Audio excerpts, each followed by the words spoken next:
বৌমা। হুম। হ্যাঁ।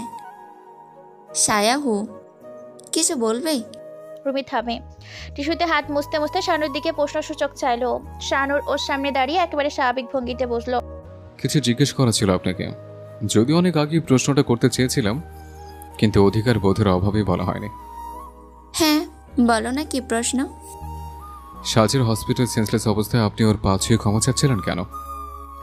বজ্রপাতের মতো আটকে রইল রুবি। শেষ কবে ওকে এমন সাপাটের প্রশ্নের মুখোমুখি হতে হয়েছিল মনে পড়ে না ওর। নাইবা অনুমানে ছিল হসপিটালের ওই মুহূর্তটা কারো নজরে আসবে। শানুর রুবির জবাবের জন্য একটু অপেক্ষা করে পুনরায় বলল, সাজ তো টের পায়নি আপনার ক্ষমা চাওয়া। এখন আমি ওর বর যেহেতু জেনেছি, আপনি বরং আমাকেই বলুন, ওভাবে কেন ক্ষমা চাচ্ছিলেন ওর কাছে? ওর সাথে আপনি কি এমন করেছেন যে আপনার ওর পা ছুঁয়ে ক্ষমা চাওয়ার প্রয়োজন বোধ হলো? কিছু না করেও সাজের সাথে আমি অনেক কিছু করেছি সায়াহু। ওর সাথে গোটা দুনিয়া ফেয়ার থাকলেও আমি ফেয়ার ছিলাম না। ব্যাস, ওই অপরাধবোধ থেকেই। ঘরের ভেতর থেকে ডাক লাগিয়েছিল মিসেস মোশারফ। দরজা দিয়ে বারবার সামনে তাকায় রুবি। সাজ আহিকে কোলে করে হেলে দুলে হাঁটছিল আর ওকে কি নিয়ে আহ্লাদ করছিল। রুবি দৃষ্টি অনুসরণ করে শাহানুরও এক পলক ভেতরে তাকায়, এরপর আবারও রুহির দিকে ফিরে বলল, সাজের প্রতি আপনার নট ফেয়ার বিহেভিয়ার তালুতে পরিবার কিভাবে সয়েছে আমি জানি না বৌমা, কিন্তু আমি শায়ন হামিদ এদিকে একদমই সহনশীল নই। আশা করব আপনি আমার সহ্য শক্তি পরখ করার চেষ্টা করবেন না। মুচকে এসে মাথা দুলালো রুবি। শানুর হাসি মুখে একটা পানি ভরা গ্লাস হাতে ধরিয়ে দিল ওর। রুবি সেটা নিয়ে ঘরে চলে যায়। একটা ছোট্ট শ্বাস ফেলে শানুর সাজের নিষ্পাপ হাসি দেখেছিল। ওর মাথায় আজ এটাই আসলো, এই মেয়েটা কেউ কেউ কি করে ভালো না বাসে। ড্রয়িং রুমে এক পাশে দিবা ওর বান্ধবী দুটোর সাথে দাঁড়িয়েছিল। অভ্র একটা কাটা আপেলের হাফ প্লেট হাতে করে ওদের সাথে দাঁড়ালো। ওদের ইশারা করলো নেবার জন্য। দিবা বাদে বাকিগুলো হাতে নেয় না। অভ্র আপেল চিবোতে চিবাতে শানুরের দিকে তাকিয়েছিল। দিবা এক বান্ধবী বলল, ক্রিকেটার না হয়েও কি করে ছক্কা মারতে হয় কেউ তোর ভাইয়ের কাছে শিখুক দিবা। সব দিক সামলে ঠিক বিয়ে করে নিল। থাক ভাবিকে, জোশ ভাই জোশ। কি বল অব্র, ভাইয়াকে ট্রেনিং সেন্টার খুলতে বলবো? অভ্রের কাশি উঠে যায়। তাড়াহুড়ো করে প্লেটটা দিবাকে ধরিয়ে দিয়ে সরে গেল ও। দিবরা তিনজন শব্দ করে হেসে ফেলল ওর অবস্থা দেখে। অভ্র পানির গ্লাস শেষ করে তখন মাসফিকের পাশে গিয়ে বসাচ্ছে। গলা ঝাড়ার চেষ্টা করেছিল, মনে মনে বলতে লাগলো, এই ভাই বোন দুটোই এক, কেউ ওকে শান্তিতে দম নিতে দিবে না। গলা ঝাড়ার শব্দে মাসফিক বিরক্ত হয়ে ছোট ভাইয়ের দিকে তাকালো। থপ করে অভ্রকে চাটি লাগালো। মাথা ধরে বিস্ময়ে ভাইয়ের দিকে তাকালো অভ্র। মাসফিক ইশারায় বলল সরে গিয়ে কাস্তে। এখানেও শান্তি মেলে না অভ্রের। মাথায় হাত বুলাতে বুলাতে গাল ফুরিয়ে সরে গেল ও। মাসফিক পুনরায় মূল দরজার দিকে তাকায়। সেখানে প্রধান অতিথিদের মধ্যে সুজি আয়েসে শুয়ে আছে। কুর্তা জিন্স পরিহিত এক রমণী বেশ অনেকক্ষণ হলো ফোনে কারোর সাথে কথা বলছে, আর মাঝে মধ্যে সুজির মাথায় 3 আঙুলের ডগায় আদর দিচ্ছে।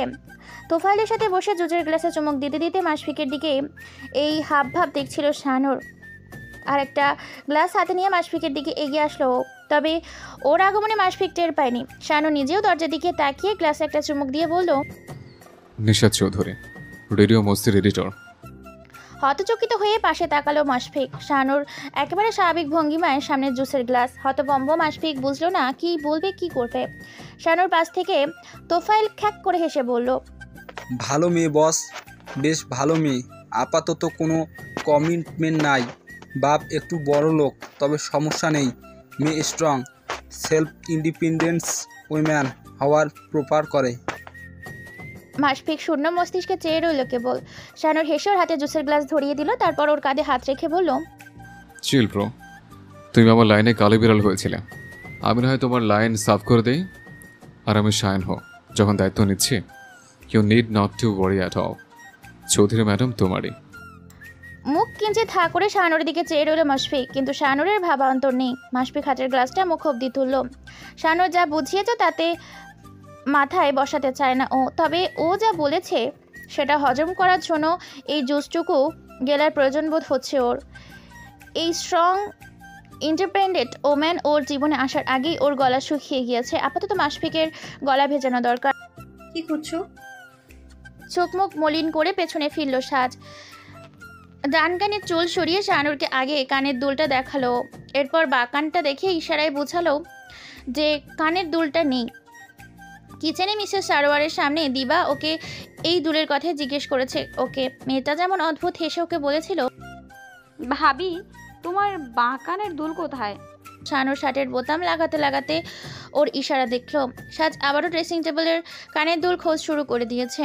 ওর বোঝানো শেষ হতেই শার্টের বোতাম লাগানোর পরিবর্তে পুনরায় খুলতে শুরু করে দিল শাহানুর। এগিয়ে এসে সাজের পেছনে দাঁড়িয়ে বলল, কিছু দেখানো ছিল তোমাকে। সাজ থেমে পেছন ফেরে মাথা নামিয়ে শোধায়, কি? শাহানুর শার্ট সরিয়ে বুকের বাঁ পাশটা দেখালো। এমনিতেও সাজ চেহারার রং ডুবেছিল, কিন্তু শাহানুরের বুকে থাকা লম্বা আঁচড়ের দাগ দেখে আগে ওর চেহারা ফ্যাকাশের রং আরও ফ্যাকাশে হয়ে যায়। মলিন চেহারায় নেমে আসে একরাশ অপরাধবোধ। নিজের দিকে আঙুল তুলে সাজ বোঝালো, আমি করেছি এটা? আরে না, তুমি তো এটা করেছ।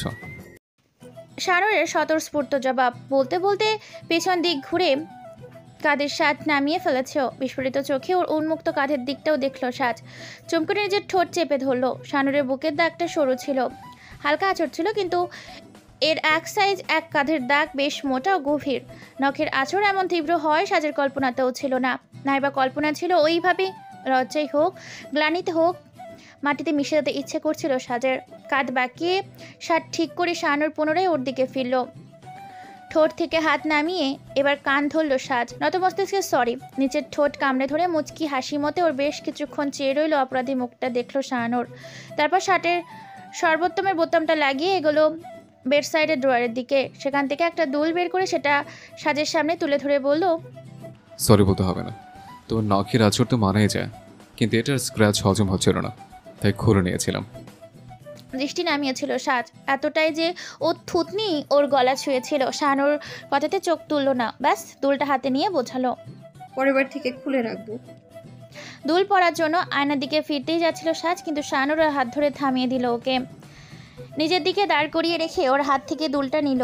কিছুটা অপ্রস্তুত হয়ে ওর দিকে চোখ তুলে তাকালো সাজ। শাহানুর নিঃশব্দে হেসে ওর কানে দুলটা পরিয়ে দিল।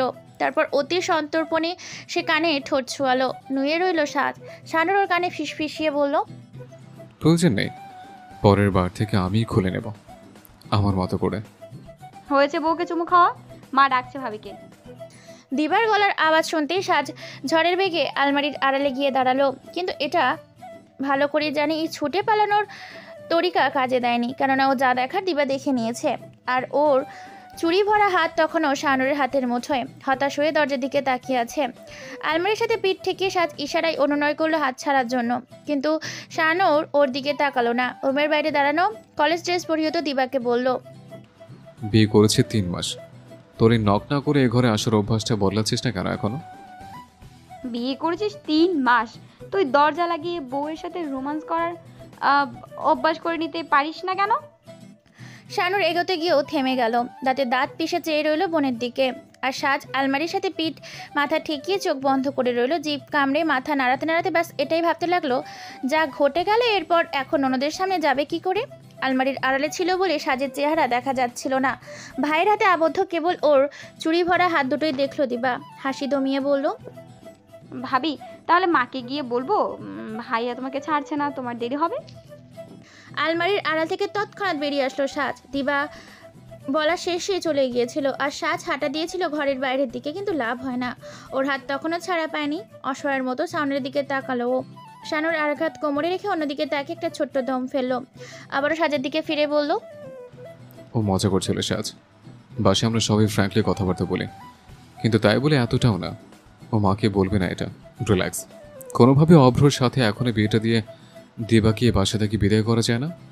বিয়ের পর থেকে এমন চালাচ্ছে। সাজ নড়চড় করে ছাড় চাইছিল, কিন্তু শাহানুরের কথায় আটকালো। ঘাড় বাঁকিয়ে প্রশ্নোত্তর চাইলো। শাহানুর কোমর ছেড়ে সে হাতেই নিজের কপাল ডলল। ও বুঝে গেছে এটা বাড়াবাড়ি বলে ফেলেছে। মনটা খারাপ করে সাজের হাত ছেড়ে দিল শাহানুর। ছাড় পেতেই সে দ্রুত পদে বেরিয়ে যায় ঘর থেকে। ওকে এমন ছুটে যেতে দেখে হতাশায় মাথা দুলালো শাহানুর। ছোট্ট একটা দম ফেলে রেডি হয়ে অফিস যাওয়ার উদ্দেশ্যে। হামিদ পরিবারে একসাথে সকালের নাস্তা শেষ করে বরাবরের মতো আজও সারোয়ার হামিদ মেয়েকে নিয়ে বেরিয়ে গেল। সাজ ডাইনিং টেবিলে জগ গ্লাস ঠিক করেছিল। মিসেস সারোয়ার কিচেনে কোনো এক দরকারে গিয়েছিলেন। টিস্যুতে হাত মুছতে মুছতে রান্নাঘরের দিকে এগোলো শাহানুর। ডাক লাগালো। মা।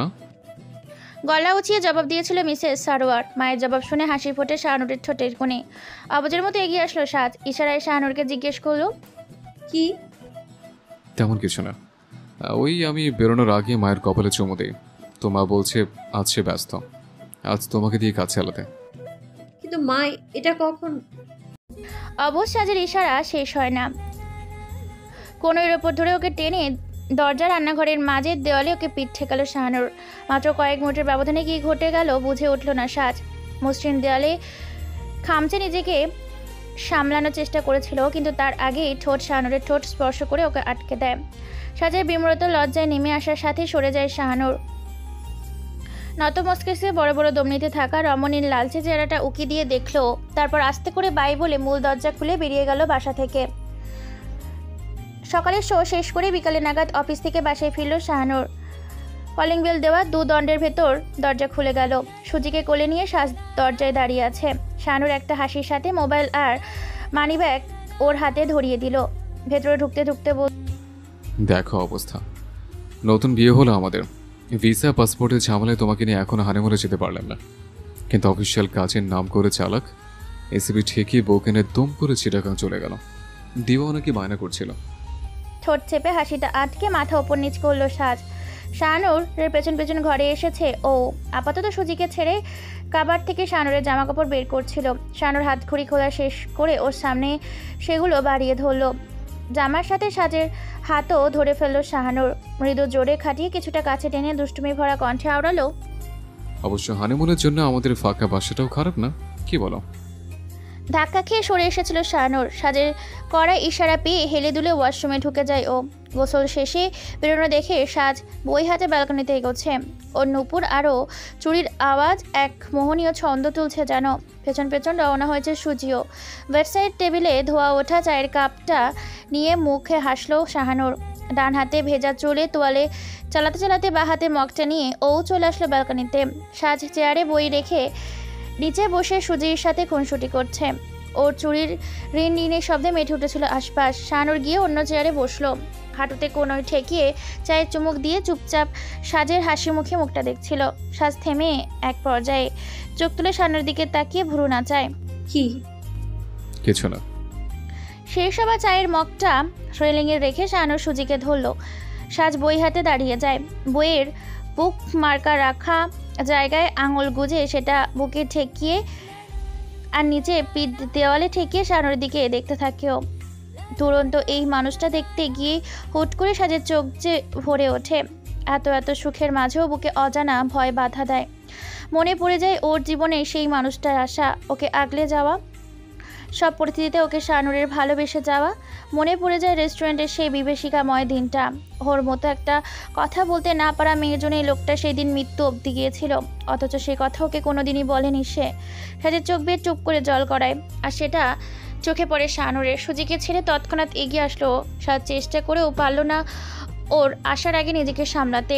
শাহানুর ওর দুগাল ধরে ব্যস্তভাবে বলল, সাজ, কি হয়েছে? কাঁদছো কেন তুমি? সাজ ভেজা চোখে সামনের জনের অস্থিরতা দেখলো। বিয়ের পর থেকে শাহানুর বরাবরই ওকে বলে আসছে যা ঘটেছিল তা নিয়ে যেন আর না ভাবে। তাই আজ আরও নিজের ভাবনা বদলানো না শাহানুরকে। নাক টেনে চেহারায় জোর করে হাসি ফুটিয়ে বলল, বইটা স্যাড এন্ডিং ছিল। সাজের গালে চুলে হাত বুলালো শাহানুর। তারপর ওর কপালে একটা চুমু দিয়ে বলল, জানি কি ভাবছিলে, মিথ্যে বলার দরকার নেই। সাজ হেসে ফেলল। ও না বলার পরও আজ আবারও শাহানুর হামিদ ওকে বুঝে গিয়েছে বরাবরের মতো। শাহানুর পাশের পেছুনিয়া গাছটায় হাত বাড়িয়ে কমলা রঙের ফুল ছিঁড়ে এলো একটা। চমৎকার হাসি দিয়ে বলল, আই লাভ ইউ। ফুল ছিঁড়তে গিয়ে রেলিংয়ের ওপর থাকা মগটা ফেলে দেওয়ার পরও এমন গাছাড়া ভঙ্গিমায় ভালোবাসি বলেছিল শাহানুর। সাজ আজও অবাক হলো না। নাইবা নিজেকে প্রশ্ন করলো, যাকে আই লাভ ইউ বললে জবাবে আই লাভ ইউ টু শুনতে পারবে না, সেই মানুষটা কেন তার কাছে এতবার ভালোবাসি জাহির করে? কেননা এর জবাবও একদিন পেয়ে গেছে। ফুলটা হাতে নিয়ে পাশে ফিরল সাজ। সামনে ডুবতে থাকা লাল সূর্যের দিকে তাকালো। পূর্বমুখী হওয়ায় তালুকদার নিবাসের ব্যালকনি থেকে ব্যাস সকাল দেখা যায়, সূর্যাস্ত না। কিন্তু শাহানুরের ঘর পশ্চিমমুখী, সূর্যোদয় না থাকলেও এই ঘর থেকে রঙিন গোধূলি থাকে। ডুবতে থাকা সূর্যের আভায় ডোবা অপরূপ সন্ধ্যা থাকে। আর এই সন্ধ্যার নাম হয় সাজ, শাহানুরের সন্ধ্যা। শাহানুর সাজের পিঠে বুক ঠেকিয়ে ওর হাতের ওপর হাত রেখে দাঁড়ালো। সাজ হয়তো পেছনে তাকাতে চেয়েছিল, কিন্তু সুযোগ না থাকায় ব্যাস পাশের চেয়ারে চোখ বুজে শুয়ে থাকা সুজিকেই দেখলো। শাহানুর ওর চুলে ঠোঁট ছুঁয়ে একেবারে নরম আওয়াজে বলল, তুমি সব বলতে জানো, চোখে জল মানায় না সাজ। তোমাকে ব্যাস আদরে মানায়, সোহাগে মানায়। আমি তোমাকে আগেই বলেছি, এখনো বলছি, ভবিষ্যতে বল। একটা লম্বা শ্বাস ফেলে চোখ বন্ধ করে শাহানুরের গলার দিকে মাথা ঠেকালো সাজ। শাহানুর ওর হাত সহ ওকে দুহাতে জড়িয়ে ধরলো। সূর্য ডোবে বেলা শেষ হয়। একের পর এক একসাথে জীবনের সবগুলো গোধূলি সুর বাঁধতে থাকে সাজ শাহানু। প্রেম, ভালোবাসায়, সোহাগে। সমাপ্ত।